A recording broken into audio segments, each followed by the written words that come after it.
Hi అండి, welcome to ఒక మాట చెప్పన. నేను మీ లక్ష్మి. ఈరోజు మనం వంట వరపులో ఊతప్పం కొబ్బరి చట్నీ, చాలా టేస్టీ బ్రేక్ఫాస్ట్ ఎలా చేయాలో నేను చూపిస్తాను నా స్టైల్లో.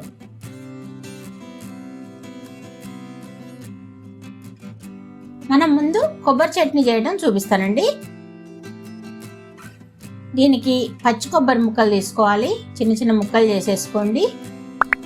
దీంట్లో కొంచెం కారం తక్కువగా వాడాలండి, పచ్చిమిర్చి ఎక్కువ వేసుకోకండి, స్పైసీగా ఉండదు. ఇది చాలా కమ్మగా బాగుంటుంది. కొంచెం పచ్చిమిర్చి తక్కువ వేసుకోండి. అలాగే దీంట్లోనే కరివేపాకు వేసుకోవాలండి. మీకు ఇష్టం లేదంటే కరివేపాకు దీని బదులు కొత్తిమీర కూడా వేసుకోవచ్చు. ఉప్పు కొద్దిగా తక్కువ వేసుకోండి. అలాగే దీన్ని మనం పాలు పోసే రుబ్బుకోవాలండి, నీళ్లు పోసి రుబ్బుకోవద్దు. పాలు, పచ్చి పాలైనా ఏవైనా సరే పాలు పోసి రుబ్బుకోండి. కొంచెం ఉండి లేనట్టు చింతపండు వేసుకోండి, ఎక్కువ వేసుకోకండి, పుల్లగా ఉండొద్దు, కొద్దిగా వేసుకోండి. దీన్ని చక్కగా మెత్తగా గ్రైండ్ చేసేసుకోండి. చూసారు కదా, పాలు పోసే గ్రైండ్ చేసుకోవాలి, అంతేనండి. ఇప్పుడు మనం దీనికి పోపు వేసేసుకుందాం. కొంచెం ఆయిల్ వేసుకోండి. దీంట్లో ఎండుమిర్చి, ఆవాలు, మినపప్పు, ఎప్పుడు చేసే పోపే కదండి, మీకు కూడా తెలుసు కదా, అంతేనండి. ఇంగువ కొంచెం తక్కువ వేసుకోండి, కొద్దిగా వేసుకోండి, ఎక్కువ వేసుకోకుండా. దీంట్లో కరివేపాకు వేయొద్దండి పోపులో, ఎందుకంటే మనం దాంట్లో కరివేపాకు వేసి రుబ్బేసాం కాబట్టి దీంట్లో కరివేపాకు వేయకూడదు పోపులో.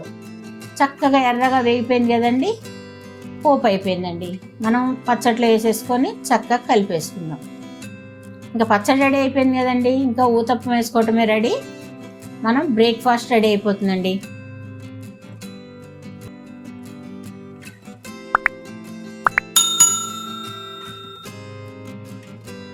కొబ్బరి చట్నీ రెడీ అయిపోయిందండి.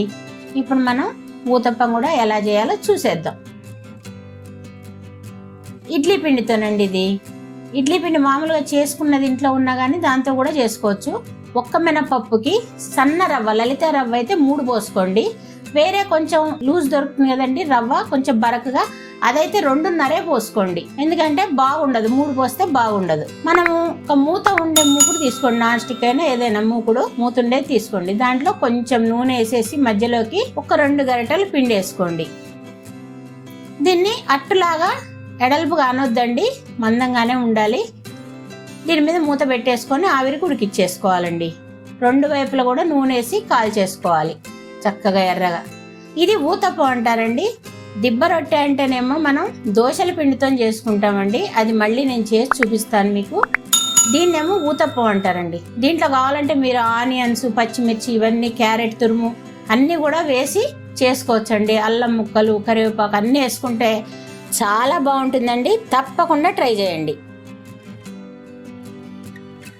మనం ఇడ్లీ పిండి మిగిలినప్పుడు, తెల్లారి కొంచెం పులుపెక్కినప్పుడు ఇలా చేసుకుంటే చాలా టేస్టీగా ఉంటుందండి. కమ్మటి కొబ్బరి చట్నీ, పుల్లటి పిండితోని ఊతప్పం అండి, ఎక్సలెంట్ కాంబినేషన్.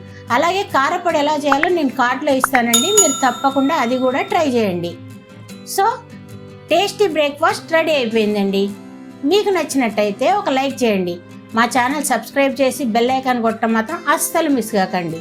ఇంకో వంటతోని మళ్ళీ మీ ముందుంటానండి. బాయ్.